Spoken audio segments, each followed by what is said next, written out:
ಹೀಗೆ ಮೂರನೇ ಬಾರಿಗೆ ನರೇಂದ್ರ ಮೋದಿ ಅವರು ಪ್ರಧಾನಿಯಾಗಿ ಪಟ್ಟಾಭಿಷೇಕವನ್ನ ನಡೆಸುವಂತ ನಿಟ್ಟಿನಲ್ಲಿ ಎಲ್ಲ ವ್ಯವಸ್ಥೆ ಆಗ್ತಾ ಇದೆ. ರಾಜ್ಯದಲ್ಲೂ ಕೂಡ ಸಹಜವಾದಂತ ಸಂಭ್ರಮ ಇದೆ. ಅಭಿಮಾನಿಗಳು, ಬಿಜೆಪಿ ಕಾರ್ಯಕರ್ತರು ಸಿಹಿ ಹಂಚ್ತಾ ಇದ್ದಾರೆ. ಇನ್ನು ದೇವಸ್ಥಾನಗಳಲ್ಲಿ ಪೂಜೆ ಮಾಡಿ ಹರಕೆಯನ್ನ ತೀರಿಸ್ತಾ ಇದ್ದಾರೆ. ಪ್ರಧಾನಿ ಮೋದಿಗೆ ಶುಭ ಹಾರೈಸ್ತಾ ಇದ್ದಾರೆ. ಎಲ್ಲೆಲ್ಲಿ ಸಂಭ್ರಮಾಚರಣೆ ಹೇಗೆ ನಡೀತು ಬನ್ನಿ ಇದಕ್ಕೆ ಸಂಬಂಧಪಟ್ಟಾಗಿನ ಸ್ಟೋರಿ ನೋಡ್ಕೊಂಬೋಣ.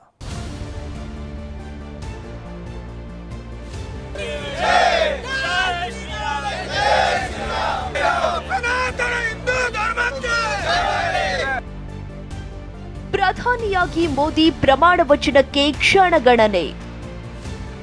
ನಾಡಿನ ಉದ್ದಗಲಕ್ಕೂ ಸಂಭ್ರಮ, ಅಭಿಮಾನಿಗಳಿಂದ ಪೂಜೆ. ಮಂಡ್ಯದಲ್ಲಿ ಬಿಜೆಪಿ ಕಾರ್ಯಕರ್ತರಿಂದ ಸಂಭ್ರಮಾಚರಣೆ ಜೋರಾಗಿದೆ. ಕಾಳಿಕಾಂಬ ದೇವಸ್ಥಾನದಲ್ಲಿ ಉರುಳು ಸೇವೆ, ಈಡುಗಾಯಿ ಒಡೆದು ಪೂಜೆ ಸಲ್ಲಿಸಿದ್ದಾರೆ. ಮೋದಿ ಅವರು ಉತ್ತಮ ಆಡಳಿತ ನಡೆಸಲಿ, ತೊಂದರೆ ಆಗದಿರಲಿ ಅಂತ ಹಾರೈಸಲಾಗಿದೆ.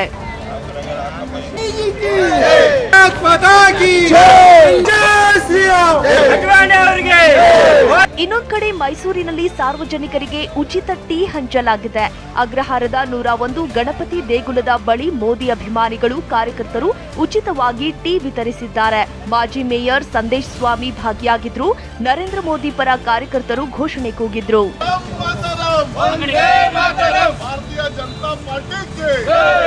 ಮತ್ತೊಂದು ಕಡೆ ದಾವಣಗೆರೆ ತಾಲೂಕಿನ ದೊಡ್ಡಬಾತಿ ಗ್ರಾಮದಲ್ಲಿ 300 ಕೆಜಿ ಬೂಂದಿ ಲಾಡು ವಿತರಿಸಿದ್ರು.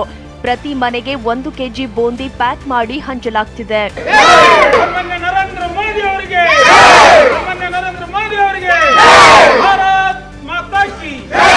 ಇಂದು ಮೋದಿ 3ನೇ ಬಾರಿ ಪ್ರಧಾನಿ ಆಗ್ತಿರೋದಕ್ಕೆ ಹಾಗೂ ಕುಮಾರಸ್ವಾಮಿ ಕೇಂದ್ರ ಸಚಿವರಾಗ್ತಿರೋ ಹಿನ್ನೆಲೆಯಲ್ಲಿ ಜೆಡಿಎಸ್ ಕಾರ್ಯಕರ್ತರು ಸಂಭ್ರಮಾಚರಣೆ ಮಾಡಿದ್ರು. ರಾಯಚೂರು ನಗರದ ನಂದೀಶ್ವರ ದೇವಸ್ಥಾನದಲ್ಲಿ ಹಾಲಿನ ಅಭಿಷೇಕ, ಪಂಚಾಮೃತಾಭಿಷೇಕ ಮಾಡೋ ಮೂಲಕ ವಿಶೇಷ ಪೂಜೆ ಸಲ್ಲಿಸಿದ್ರು. ಬಳಿಕ 51 ತೆಂಗಿನಕಾಯಿ ಒಡೆದು ಸಂಭ್ರಮಿಸಿದ್ರು. ನಾವು ಹಾಲಿನ ಅಭಿಷೇಕ ಮಾಡಿದ್ದೀವಿ. ಯಾಕಂತಂದರೆ ಇವತ್ತು ನೂತನ ಸರ್ಕಾರ, NDA ಸರ್ಕಾರ ಆಗ್ತಾ ಇದೆ. ಪ್ರಧಾನಿ ಮಂತ್ರಿಯಾಗಿ ಮೋದಿಯವರು ಮತ್ತೊಮ್ಮೆ ಅಧಿಕಾರ ಸ್ವೀಕರಿಸಲಿದ್ದಾರೆ.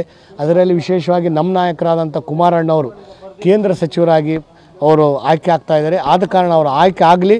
ಅದರಲ್ಲಿ ವಿಶೇಷವಾಗಿ ನಮ್ಮ JDSಲಿಂದ ಮತ್ತು NDA ಕಡೆಯಿಂದ ನಾವು ಒತ್ತಾಯ ಮಾಡೋದೇನೆಂದರೆ ಕುಮಾರಸ್ವಾಮಿಯವರು ಕೇಂದ್ರ ಕೃಷಿ ಸಚಿವರಾಗಂತ ನಮ್ಮ ಬಯಕೆ ಇದೆ, ಜನರ ಬಯಕೆ ಇದೆ ಮತ್ತು ರೈತರ ಬಯಕೆ. ಯಾಕಂತಂದರೆ ಅವರು ಇಸ್ರೇಲಿಗೆ ಹೋಗಿ ರೈತರ ಬಗ್ಗೆ ಯಾವ ರೀತಿ ಕೆಲಸ ಮಾಡಬೇಕಂತ ಒಂದು ಯೋಜನೆಗಳನ್ನು ಅವರು ತಿಳಿದುಕೊಂಡು ಬಂದಿದ್ದಾರೆ.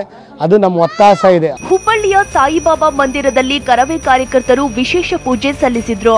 ನರೇಂದ್ರ ಮೋದಿ 5 ವರ್ಷಗಳ ಕಾಲ ಉತ್ತಮ ಆಡಳಿತ ನಡೆಸಲಿ ಅಂತ ಕರವೇ ಪ್ರವೀಣ್ ಶೆಟ್ಟಿ ಬಣದ ಕಾರ್ಯಕರ್ತರು ಪೂಜೆ ಸಲ್ಲಿಸಿದ್ರು. ನಮ್ಮ ಭಾರತದ ಹೆಮ್ಮೆಯ ಪ್ರಧಾನಮಂತ್ರಿಗಳು ಹ್ಯಾಟ್ರಿಕ್ ಏನು ಗೆಲುವನ್ನು ಸಾಧಿಸಿದ್ದಾರೆ. ಅವರ ಮುಂದಿನ ರಾಜಕೀಯ ನಡೆ ಬಹಳ ಪ್ರಜ್ವಲವಾಗಲಿ, ಒಳ್ಳೆಯದಾಗಲಿ, ಭಾರತಕ್ಕೂ ಕೂಡ ಒಳ್ಳೆಯದಾಗಲಿ ಅನ್ನುವಂಥ ದೃಷ್ಟಿಕೋನದಿಂದ ಕರ್ನಾಟಕ ರಕ್ಷಣಾ ವೇದಿಕೆ ಪ್ರವೀಣ್ ಶೆಟ್ಟಿ ಬಣದಿಂದ ಏನು ಸಾಯಿಬಾಬಾ ಮಂದಿರನಲ್ಲಿ ವಿಶೇಷ ಪೂಜೆಯನ್ನು ಸಲ್ಲಿಸಿದ್ದೇವೆ. ನರೇಂದ್ರ ಮೋದಿ 3ನೇ ಬಾರಿಗೆ ಪ್ರಧಾನಿಯಾಗಿ ಪ್ರಮಾಣ ವಚನ ಸ್ವೀಕರಿಸುತ್ತಿದ್ದು, ಅಭಿಮಾನಿಗಳು, ಕಾರ್ಯಕರ್ತರಲ್ಲಿ ಸಂಭ್ರಮ ಮನೆ ಮಾಡಿದೆ. Bureau report, TV9.